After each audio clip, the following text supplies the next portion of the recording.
Welcome to PressPoint. Did you know that the more advisors a president has, the more effective his administration becomes? Yes, I said it. Sinimi na kusho.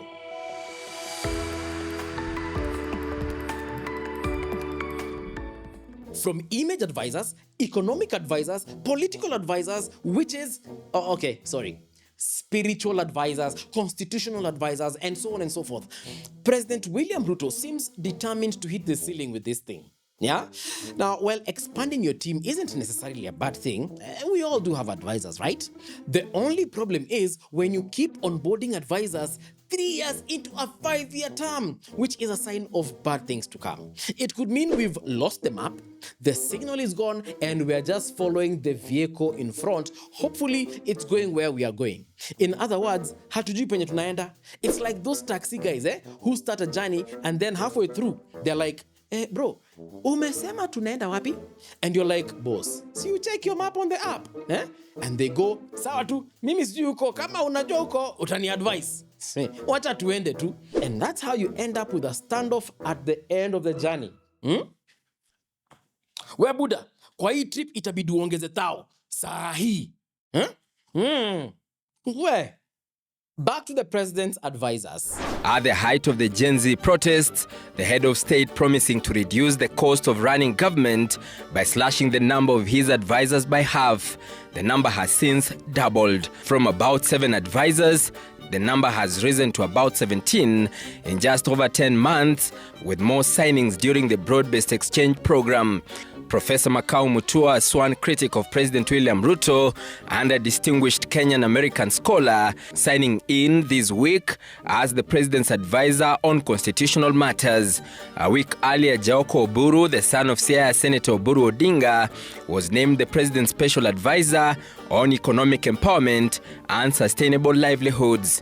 The other advisors include Professor Abdi Gulie, Dominic Menjo, Nancy Laiboni, Henry Kenywa, Stephen Otieno, Dr. David Ndii, Augustine Cheruyot, Moses Kuria, Mohamed Hassan, Professor Adam Zolo, Joe Ager, Dr. Silverstone Okumu, Professor Edward Kisiangani, Harriet Chigai, and Kennedy Ogeto. First of all, why do we have one guy advising on animal production and then another one on food production plus animal production and yet another earning for advising on agricultural economics? Aren't these just different shades of the same thing? You know what, State House? Let me tell you a little secret. Planting crops and rearing animals is part of agricultural economics, unless you want to have cows in your compound as pets. And oh my goodness, we also have an economic history advisor. We know Dr. Edward Kisiangani once had a history of threatening to economize government ads to whip media owners in line. But I had no idea he was warming up for this. Mkiendelea kuandika jokes kuhusu serikali, we will not advertise with you. Economic history advisor sounds more like a relationship expert, the one that you send out to investigate your upcoming boyfriend for any habits of economizing before you start dating him. Ni mtu wa kupeana pesa ama hapana? Yeah? Akiwalai, mimi siwezi date na mtu wako na history ya economize, mse stingy, please. So yes, the president's list of advisors is getting pretty chunky. And now that you've had it cost billions to keep them comfortable, you might start asking questions like, what a billion shillings could do? Classrooms, paying teachers, hospitals. Are you crazy? This is a 2023 tweet from David Ndii in response to a peace-loving Kenya who questioned why the government was spending 450 million Kenya shillings annually on 50 seemingly redundant chief administrative secretary positions instead of investing in critical infrastructure projects like schools, hospitals. And Ndii's reply, and the classrooms, will they campaign for us? Surely. And that right there, ladies and gentlemen, is a short trailer of how a government advisor thinks. And there is more where that came from. Advice number 2, politics must be paid for. Look, you have a new government, okay? There are certain things it has to do. Let me start by making something Kenyans don't like to hear. Politics has to be paid for. People don't run for office and win government just to make sacrifices. Was that part of the plan? That was your manifesto? The amount of money you're talking about, if you're bringing down, you ask what else is giving? There are other things. Yep. You had it from the Advisor Index 1. You shouldn't worry about these figures. It's more like we brought it upon ourselves. Is it just me who thinks David Ndi's voice always arrives with a terrifying sound? Ndee! But that doesn't mean we can't take his advice. Carry on, David.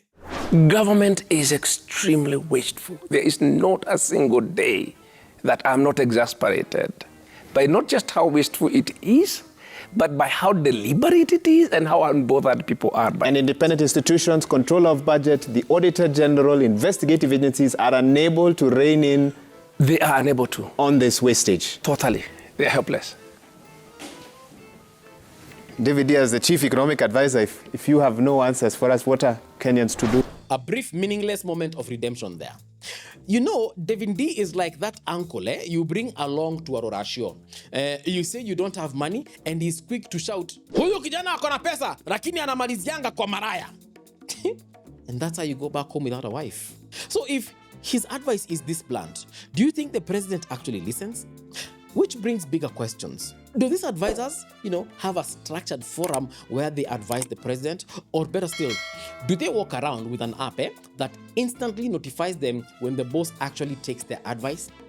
And what happens when their advice is ignored?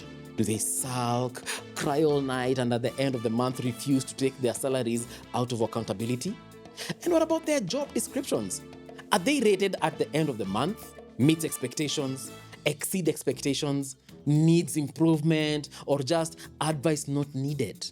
Do they write any reports to account for their time within the corridors of State House? Or are they just told, "Usijali my friend, wewe tuma tu invoice, iyo 500,000 yako, iko tu inakungoja"? Now back to the original question. Why are these advisors so many? Is it political expedience to make certain leaders and regions feel included? Or maybe President Ruto just likes variety. After all, it's the spice of life. Day one, you hear Moses advising you. As a matter of fact, there has not been any new cases of abduction. Does that show then that the president knew who was doing the abduction? It was at this moment that he knew. He fucked up. I don't want to speculate on that, okay? I don't, I'm an economic advisor, I'm not a security advisor.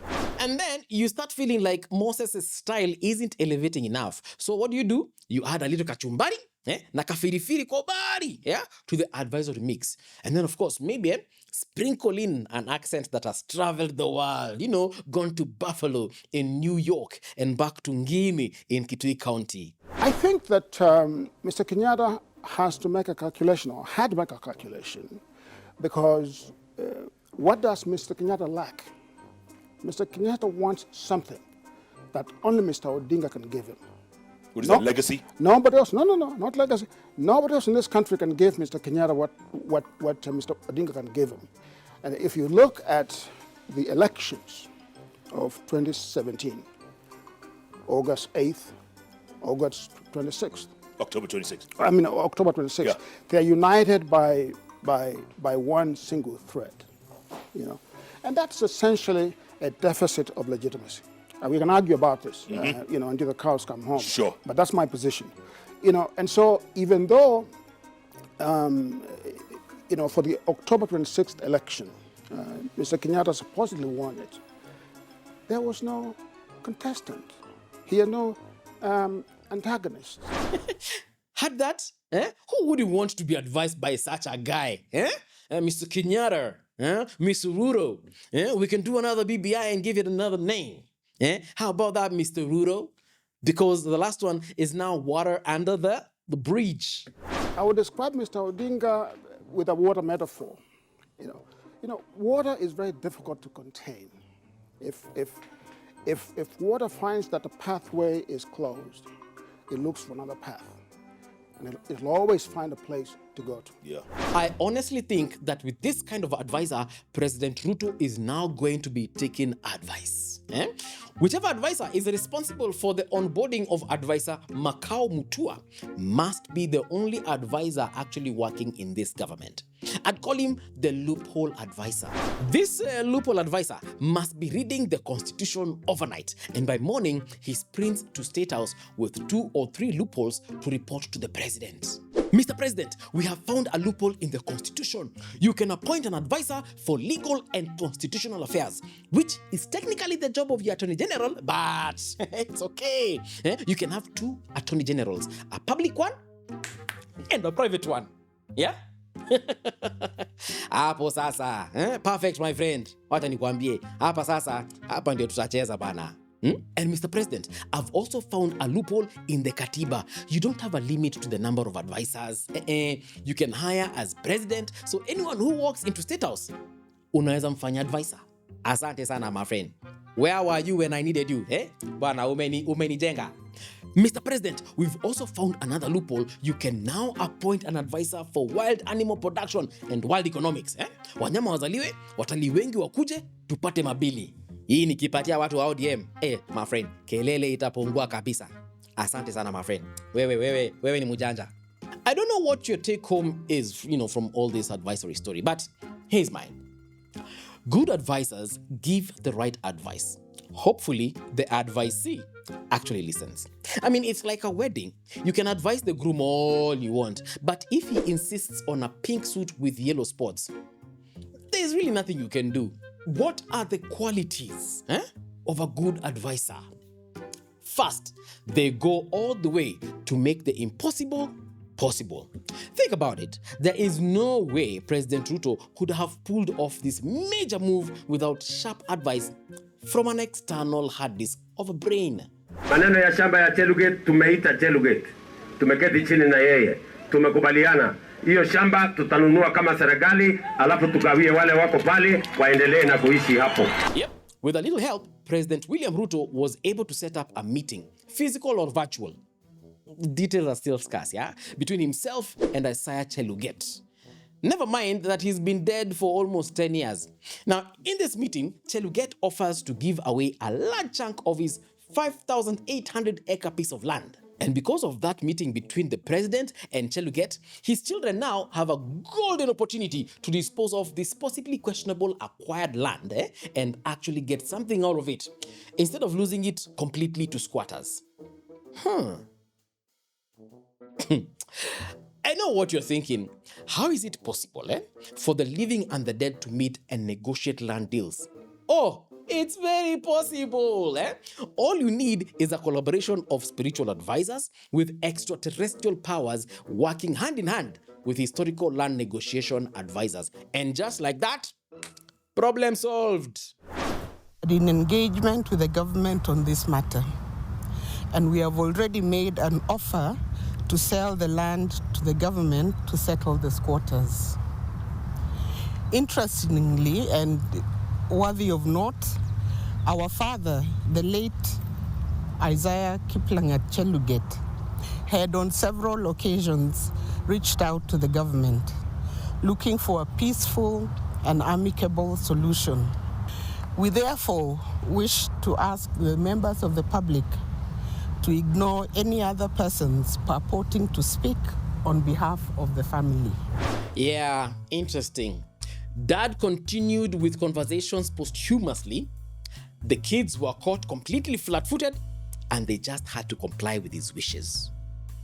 I guess fathers never stop fighting for their kids, regardless. After all, land is a matter of life and death.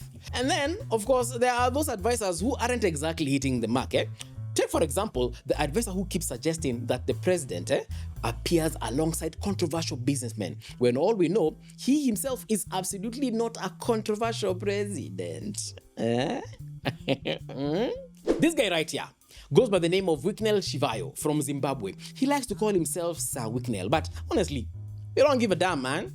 He is boldly squeezing himself right between our dear president and the first lady. Literally. And is that... Are those pajamas? Oh, whatever. I don't know who advised on this, but whoever it is definitely shouldn't be nominated for Advisor of the Year. Hapana. And to make it even wilder, they actually let this guy waltz into State House, pose for photos, and even ask for autographs from the president. Wait, really hope that was just an autograph signed away to a controversial businessman. Wait. And for those of you who are still asking me to define controversial businessman, Well, this is what I can say. A controversial businessman is someone who does legitimate business, excels at it, but somehow people like me just happen to hate him. For example, this guy here is a controversial businessman.